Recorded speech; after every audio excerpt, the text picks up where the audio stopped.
parte religiosa e filosófica, né? Não é só técnica. O jiu-jitsu ele vem de fato de uma religião, que é a religião budista, de quando eles queriam se locomover, só que eles tinham impasses nesse caminho que ele precisava fazer. E aí aprenderam a se defender, só que eles não podiam matar ninguém, não podiam tirar sangue de ninguém. Então surgiu uma arte de alavanca para imobilizar essas pessoas e aí, se fosse o caso necessário, lógico que a vida dele tiraria dele, mas ficaria com a sua. Parte desse princípio, o jiu-jitsu se torna caminho nesse ponto.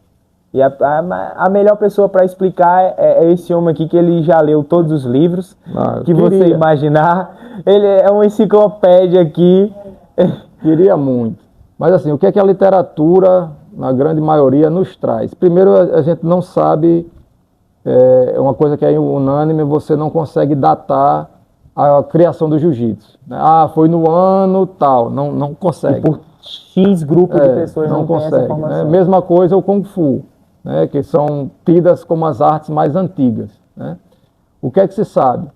Que muitas das artes marciais, muitas das lutas, elas surgem de uma necessidade, principalmente as artes marciais de mãos livres, porque tudo que vinha com metal, o uso do metal era caro. Então a gente sabe que a burguesia era quem podia ter dinheiro para comprar aço, para fazer espada, fazer lança, fazer isso e aquilo. Né? Então o plebeu, geralmente, o máximo que ele tinha um pedaço de pau. Era a picareta, eram os instrumentos da lavoura, tanto que muitos instrumentos de lavoura se tornaram armas. O monchaco é um exemplo, a própria lança, a foice, né, foi tudo adaptado para o combate, né, sem a necessidade do uso do metal. Então o jiu-jitsu ele vem disso aí, o início das artes marciais. O que alguns livros, alguma coisa da literatura nos traz sobre essa origem. Que um monge lá atrás, eu não sei se a pronúncia correta é essa, é o Bodhidharma, que ele é tido também como o antecessor, é o sucessor do Buda.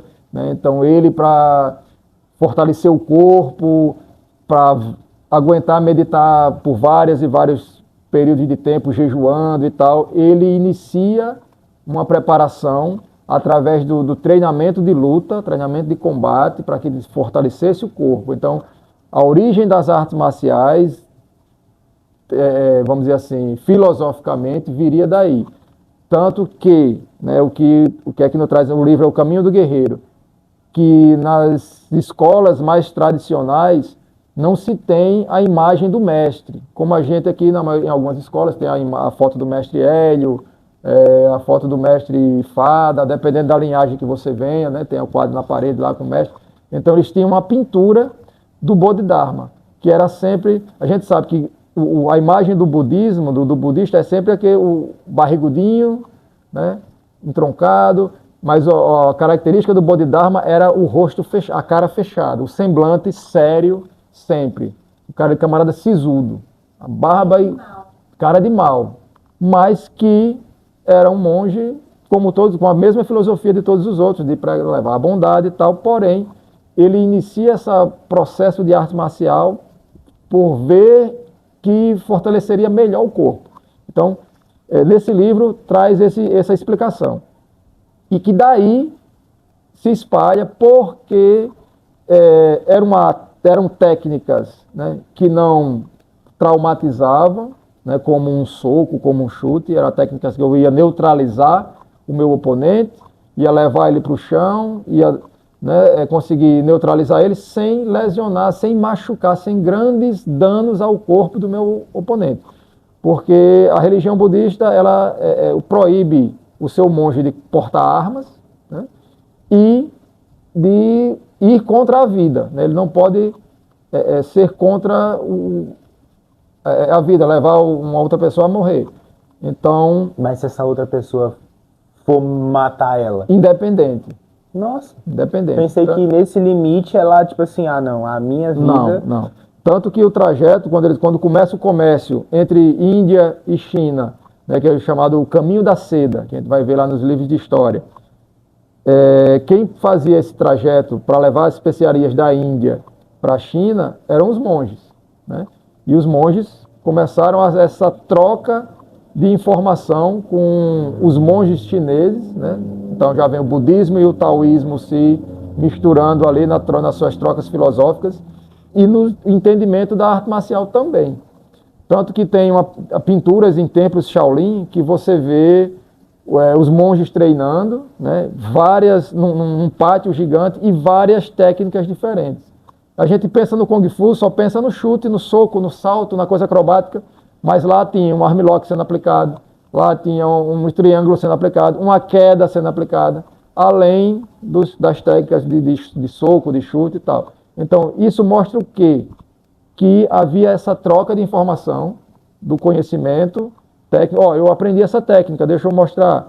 Mostrava a técnica para o cara, eu consigo usar de tal forma. Olha, eu aprendi essa outra técnica aqui. E se eu fizer esse ataque, como você vai se defender? Então, existia essa troca de informação dentre os monges para vamos dizer assim, um crescimento, né, da arte para que eles pudessem enfrentar oponentes armados, outros mais fortes, mais ágeis e tal. Então, o treinamento vem daí. Quando é que o jiu-jitsu ganha um corpo maior e entra na questão do combate, já perde essa parte religiosa de não ferir e tal? É quando ele chega no Japão. Então, quando ele se incorpora na cultura samurai, a gente sabe que foi um período altamente, não digo violento, mas de duelos, de combates até a morte, que você vai ver essa característica maior, mais acentuada na cultura samurai japonesa. Aí é que o jiu-jitsu tem esse outro formato. Que aí depois de toda a parte histórica, abertura dos portos, o Japão começa a se abrir para o ocidente, né? Começa a ter disputa territorial. E o samurai perde a sua função. Não podia, era proibido de portar espadas, era proibido de lutar. A civilização começou a crescer, começou a diminuir então, aqueles confrontos. A própria cultura teve que se adaptar. E onde é que entra a linha de formação de caráter, por exemplo? Porque hoje eu vejo que eu, em particular, você nunca parou de treinar. Eu já parei, passei um tempo sem, então eu olho para a minha vida hoje, eu vejo que eu treinando eu sou uma coisa. Tudo bem que hoje a nossa cultura é da gente aprender a se defender dentro de uma academia para justamente evitar fora isso, né? Não precisar disso em momento nenhum e até saber evitar acontecer. Eu não vou, a gente assim, nem o próprio japonês vai precisar, vai saber, começou aqui, terminou aqui. Eu até mandei um vídeo para vocês, acho que era uma historiadora japonesa explicando. Você repostou até no Instagram mesmo. Isso, sobre o Bushido. Bushido é a conduta, né, o caminho do guerreiro. O caminho que o que você vai traçar para que você seja... Quando a gente fala guerreiro, a gente pensa que é só para quem luta, para quem pratica arte marcial. O caminho do guerreiro é forma de dizer, o caminho. É para tudo, né? Tanto que a cultura japonesa hoje tem muita base nisso. Então ela se prende em 7 dogmas que foram construídos durante o processo. Não foi, como ela mesma fala no vídeo, não foi uma pessoa que sentou, eu vou criar o código do Bushido. Não. Foi um processo que a cultura japonesa foi criando até chegar numa ideia do que é necessário para que você siga um caminho correto, né, o caminho do Bushido. Então são 7 dogmas, deixa eu ver se eu encontro eles aqui mais fácil.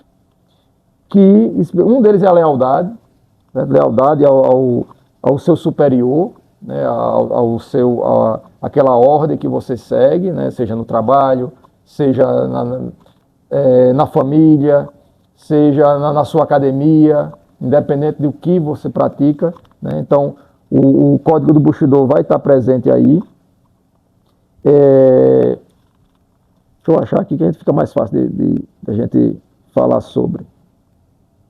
Porque eu, particularmente, vejo que como homem mesmo, quando eu tô treinando, eu me sinto muito mais realizado, capaz de fazer qualquer coisa.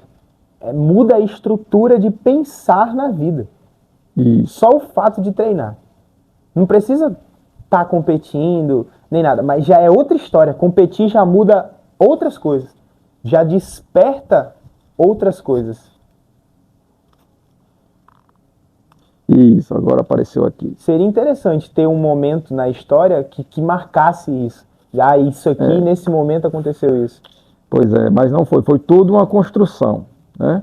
Então, seria o Gui, justiça, né? Um dos dogmas, justiça, retidão. Então, você ser uma pessoa correta e justa. Você não ser, vamos dizer assim, não ser injusto nas suas decisões. Se você tem que resolver aquele problema, não pode pender nem para um lado nem para o outro, você ser correto. Então, a justiça nesse sentido, a retidão e justiça nesse sentido. A coragem para enfrentar todos os seus problemas e tudo que... Quando eu digo problemas, desde um combate numa competição, a um problema de familiar que você precisa Confiar em de si você resolver. E acreditar que é capaz de resolver qualquer coisa, qualquer situação. A compaixão, que é outro dogma do Bushido, né? O cuidado, compaixão, benevolência, né? O respeito, né? E o respeito, aí já vai a cortesia, também cortesia, né? Que pode ser interpretado assim. Você saber chegar, saber sair de determinados lugares, você ter aquela conduta correta, né? Para com as pessoas, honestidade e sinceridade. Então a gente vai falando aqui, a gente vai pensando, poxa, será que a gente está num mundo assim, né? Acho que o mundo está precisando disso, né? Então, honestidade, sinceridade, honra, seria mais um dogma, né? E a lealdade para com os seus, para com o que você acredita. Então, esses são os 7 dogmas do Bushido, que é onde você se coloca num caminho correto, num caminho de justo, num caminho de você ser uma pessoa, vamos dizer assim, uma pessoa do bem. Porque correto, dependendo da pessoa que está vendo, pode ser que não tenha nada a ver. Isso. Mas que siga para uma persona de uma pessoa que vive de boa dentro de uma sociedade. Exato. E que se você for ver, muito disso aqui que a gente viu, não só dentro do tatame acontece, mas se você rebusca lá atrás, é o que o monge pregava. Lá no início do processo da criação do jiu-jitsu, do processo da criação das lutas em geral, era o que se pregava. Então, tinha que ter tudo isso. A gente pode levar isso para dentro de um dojo, da nossa escola, da nossa sala de aula, e pregar tudo isso aí, em um combate só. Lealdade, eu preciso honrar com o meu colega, eu preciso ser sincero com ele na técnica, eu não posso estar ali fazendo com a intenção de machucar. Verdade. Muitas vezes você vai para um colega lá, mete o cotovelo na sua cara e fica rodando. Uma coisa é eu fazer uma escora que vai fazer você sentir uma pressão, uma dor e você vai se movimentar. Outra coisa é eu colocar o cotovelo e ficar rodando. São coisas diferentes. Então, isso dentro do nosso dojo a gente já vê. Aí quando você amplia para uma cidade, para um bairro, e são coisas, detalhes pequenos dentro de um combate que a gente vai tendo cuidado, que a gente acaba levando para fora, não tem como, porque nós somos o que somos dentro e fora de um tatame, não tem como ser, eu sou um excelente profissional. É muito difícil achar uma pessoa que trabalha bem e que não é uma boa pessoa. Geralmente uma pessoa que é boa pessoa, ela trabalha bem. Com certeza. Mas a máscara cai no tatame. Sempre, no tatame. O tatame é complicado, né? É complicado. É isso. Quando o autoconhecimento, ele é bom, mas ele é bom porque, assim, é bom, eu gosto de saber quem eu sou, o que me afeta, mas eu também acabo descobrindo que eu não sou flor que se cheira. Eu acabo entendendo que eu também não sou essa boa pessoa toda do mundo, né? A gente aprende e a gente conflita com nós mesmos o tempo todo, né? Sim.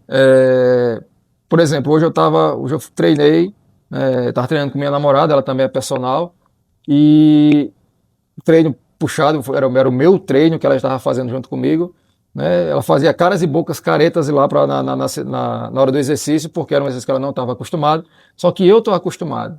Então ela fez, eu não consigo treinar com você, você não tem expressão, você fica sereno, eu digo, porque eu me concentro, e ela já sabe, ela fez, você usa muito a luta na hora que você está treinando. Eu digo, mas é o que eu fui treinado para isso. Eu não posso estar mostrando dor o tempo todo. Tá doendo. Mas a mente, eu preciso mentalizar que não tá para eu poder suportar. Senão eu não vou conseguir completar o exercício. Se eu começo a entrar em desespero, ai, tá doendo, não, eu quero parar, aí eu me desconcentro e vai ficar pior. O corpo aguenta, né? A gente só precisa... A mente precisa entender que você vai fazer. Uma frase interessante que eu escutei do Lioto, falando sobre o pai dele, né, o pai dele conversando com ele, disse que samurai está com fome, bota palito na boca. O inimigo não pode saber que o samurai está com fome. Né? Então é por aí. Por mais que eu estou sentindo dor, negócio, tranquilo. Estou numa situação calma. Vai achar o caminho. Inclusive, o momento em que eu voltei a treinar jiu-jitsu foi o pior momento da minha vida. Foi o pior momento da minha vida, que eu passei assim, onde aconteceram inúmeras situações, uma atrás da outra, parecia até que eu ia chegar no fim ali.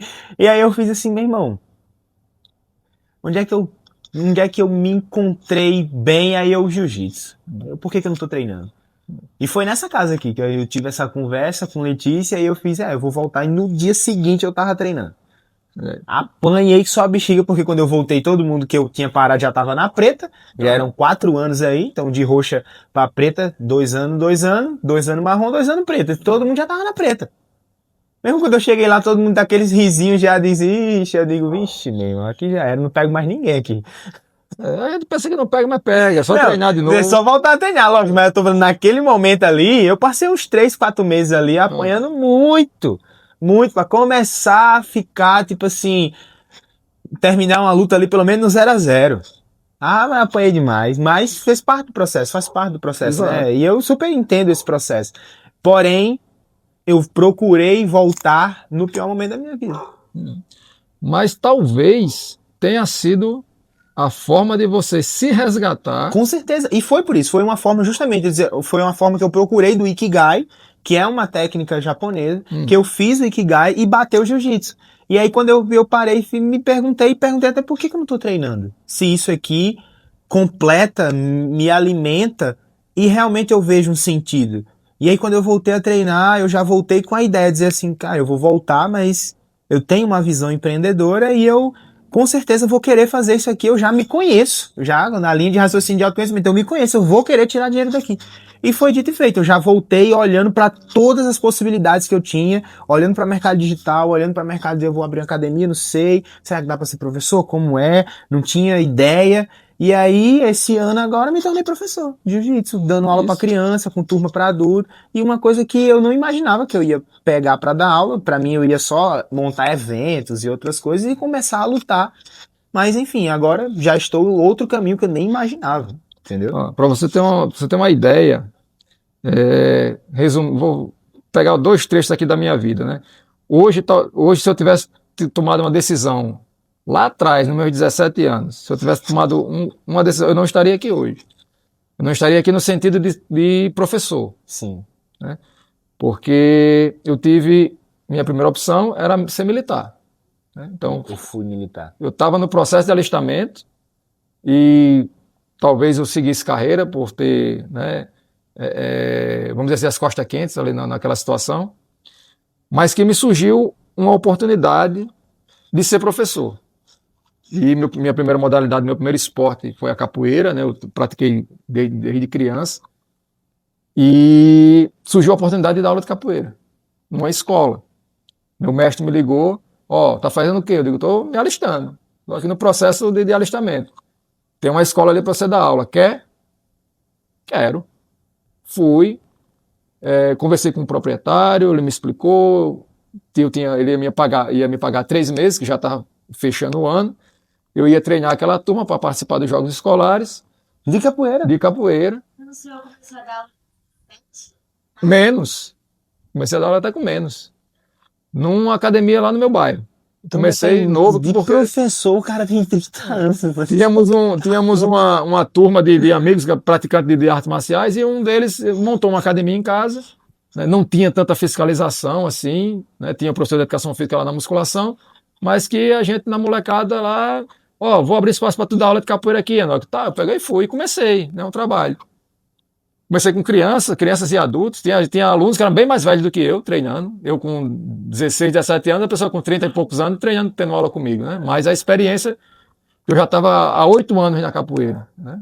Então eu com 16 já treinava há 8 anos já. E segui o processo. Então com 18 anos eu tive minha carteira assinada, né, como professor de capoeira, nessa escola. E lá no alistamento, quando o sargento perguntou, ó, tem 300 inscritos aqui, só vai ficar 30. Quem quer sair? Eu fui o primeiro. Levantei o braço, quero sair. E assim foi minha carreira de professor nesse tempo todo. Né? E de lá pra cá você emendou? Saiu da Emendei, capoeira, foi dar aula de... Ó, na sequência, vamos lá. 86, iniciei a capoeira. 95, iniciei o judô. 99 para 2000, iniciei o jiu-jitsu. Como professor? Então, não, isso tudo como iniciante, aluno. Ah. Né? Então, capoeira iniciei em 86, comecei a praticar em 86, o judô em 95, jiu-jitsu 99 para 2000, nessa transição aí. Né? E, quando foi que você se graduou? Mestre de capoeira, se não me falha a memória, 2008, 2009. Não foi 2008, foi 2009. Preta de judô, 2005. Jiu-jitsu, 2013. Então, nessa sequência aí foi quando eu fui me graduando, subindo na capoeira foi corda branca, né, graduação de mestre. Aí faixa preta de judô 2005, faixa preta de jiu-jitsu 2013. Caramba, que doideira. E é isso. Tá sem currículo aqui. Então, é professor de educação física. E nesse bololô aí, rolou a faculdade de educação física, rolou treinos de luta olímpica, de boxe, de kickbox, de muay thai. Massa, então, massa. Fui me conhecendo essas outras, até para trazer para o jiu-jitsu, a parte de defesa pessoal, eu tinha que saber dar um soco, né? Uhum. A capoeira a gente não trabalha muito a mão fechada, é mais a mão aberta, a escala, o tapa, um ou outro soco, mas que mesmo assim você dificilmente faz na roda, né? Porque a gente tá mais ali para jogar, mas que meu primeiro professor, né, pegava muito no meu pé para me fazer, né? Aprender a me defender, ele dizia, você tem que aprender a se defender. Não pode, importante. Ninguém pode bater em você, você tem que saber se defender. Ainda mais na época que a galera treinava para arrumar briga. Isso. Tinha e eu isso. fugia. Eu tenho a felicidade, eu espero, eu digo isso para meu filho, digo para meus alunos, digo para todo mundo. Eu tenho a felicidade de nunca ter brigado. Nunca briguei na rua, nunca arrumei confusão. Minhas lutas sempre foram no tatame. Eu queria poder dizer o mesmo. E eu espero morrer sem nunca ter brigado. Precisar, né? Eu sou o guerreiro no jardim. Mas no meu caso, todas as brigas que eu tive, que não foram poucas, foi sempre defesa. Eu não sei o que acontece. Pelo menos isso. Eu não sei. A gente até conversou recentemente sobre isso, porque eu era muito perseguido, cara, quando eu era criança. Quando eu era adolescente, eu era muito perseguido. Era incrível isso, como eu era perseguido. E, inclusive, acredito, eu não tenho certeza se foi por isso, mas eu acho que foi que eu comecei até na capoeira também. A primeira arte que eu fiz foi a capoeira. E eu acho que eu procurei, que era uma forma, eu nem lembro dessa parte da minha adolescência, mas eu acho que eu procurei pra aprender a me defender, de fato. Porque eu era muito perseguido, tipo... Eu não entendo até hoje o motivo pelo qual. E aí eu sempre, tipo assim, meu irmão, vai bater em mim? Peraí, porra, não é assim também não. Aí eu, entendeu? Tipo assim, eu não vou só apanhar. Então eu devolvia, mas eu nunca busquei briga com ninguém. Isso aí posso dizer tranquilamente. Nunca busquei briga com ninguém. E é isso. Fechou. Essa foi um papo mais filosófico, a gente entrou em várias coisas, vida pessoal, filosofia de jiu-jitsu, caminho, mas pra galera conhecer a gente também, se conectar mais, ter a oportunidade aí de ver perspectivas de vida. Às vezes um papo desse ajuda pessoas a sair de situações mentais que a gente não sabe como é que tá a vida de quem tá do outro lado, né? E o jiu-jitsu é isso, o jiu-jitsu é respeito pelo próximo, também tem essa parte de visão de cuidado pelo outro, e esse papo ajuda pessoas, como eu falei, a gente nunca sabe quem tá assistindo e como tá assistindo nessa pessoa. Os conceitos que o professor trouxe são usados hoje também para criança, né? Os conceitos de ética. Isso, com certeza. É difícil, a gente sempre vai encontrar o momento que vai escorregar, que né, Somos seres somos seres humanos, somos imperfeitos, estamos em processo de evolução, de aprendizado, mas que a gente tenta se manter. Né? O ideal é tentar seguir esse caminho. Nem sempre vai dar certo, mas quanto mais você se mantiver, melhor ser humano você vai ser. O jiu-jitsu é um ambiente muito positivo para você estar. E o ambiente, ele bota a gente, até faz escolhas pela gente. O ambiente é isso, o ambiente ele faz escolhas pela gente. Já foi quebrado isso de tipo assim, a gente faz o que quer. Não, a gente faz o que o nosso ambiente, onde a gente tá envolvido naquele ambiente, é o que vai estar acontecendo. Infelizmente, nosso cérebro funciona assim. Não tem como, a gente já tem provas para isso. Muito obrigado por assistir esse vídeo até aqui.